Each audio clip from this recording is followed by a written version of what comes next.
Et tant pis pour lui, il se pas sur le jeu. Bah déjà la dernière fois qu'il était remplacé par un singe. C'est vrai qu'il a Bon, là, ça, on voit ta tête.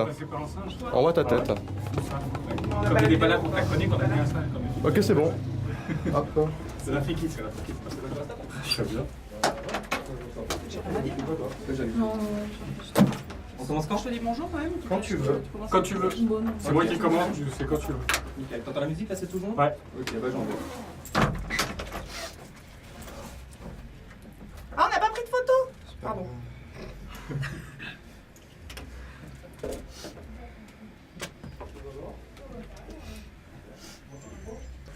Ouais, quand tu veux.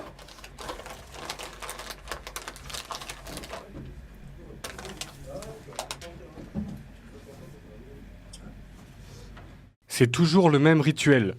Quelques heures avant l'émission Quoi de neuf doc, le plus souvent aux alentours de 11h du matin, lorsque le soleil est en bonne place afin d'emplir mon esprit, je prends mon stylo et une page blanche pour m'atteler à l'écriture de ma chronique.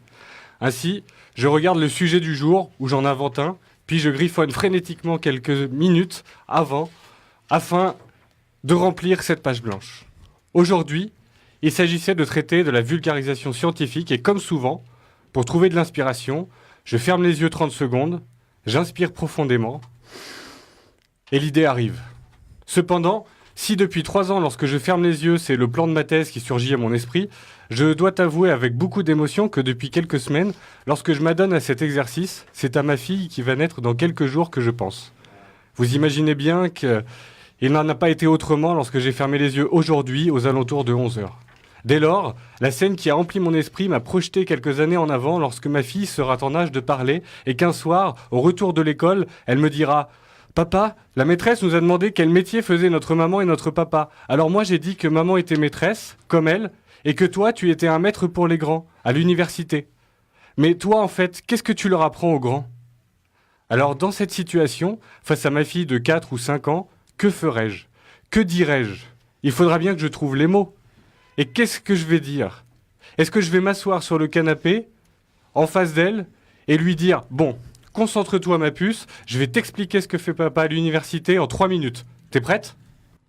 Non, honnêtement, cela vous paraît aberrant comme situation, n'est-ce pas? Non, on attendra de moi que je prenne le temps d'expliquer à ce petit être ce que je fais dans la vie, car c'est important pour elle de comprendre, car elle aime son papa. De plus, on me dira que si je ne suis pas capable de prendre le temps de lui expliquer, c'est que je suis un père indigne et que je ne l'aime pas. Vous aurez compris que lorsqu'il s'agit des enfants, l'enjeu n'est pas le même. Pas besoin de séduire, pas besoin de persuader, pas besoin de faire vite, ni besoin de faire mieux que les autres pour gagner le concours. Non, avec ma fille, je prendrai le temps car elle me fera confiance. Elle m'écoutera avec bienveillance, sera déjà à l'écoute, non pas parce que je parle bien, ou parce que je présente bien, mais juste parce qu'elle a l'âme d'un enfant et que la seule chose qui lui importe, c'est de savoir, tout comme moi d'ailleurs, qui suis chercheur, de savoir, tout simplement. Vous l'aurez compris, ce billet introductif est un plaidoyer pour qu'on retrouve nos âmes de chercheurs, nos âmes assoiffées de connaissances, de partage bienveillant, de compréhension mutuelle, de débat passionné. Je serai papa dans quelques jours, mais je serai aussi docteur. Or, si je n'aurais jamais à persuader ma fille pour qu'elle me donne le prix du meilleur papa, je ne voudrais pas avoir à persuader les citoyens pour qu'ils me donnent le prix du bon chercheur, qui sait bien faire passer le message. Pour moi, la vulgarisation scientifique, ce n'est pas séduire pour attirer l'attention. Non, le partage des savoirs, c'est avant tout la fabrication d'un espace d'échange partagé.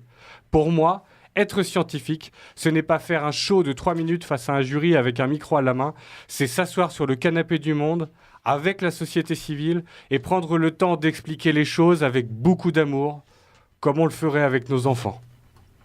Bonsoir à toutes et à tous, Barbara sur Radio Campus pour une nouvelle édition de Quoi de neuf doc, une édition spéciale avec des invités spéciaux puisqu'elle a pour thème la vulgarisation scientifique et que nous accueillons ce soir en studio pour débattre avec nous plusieurs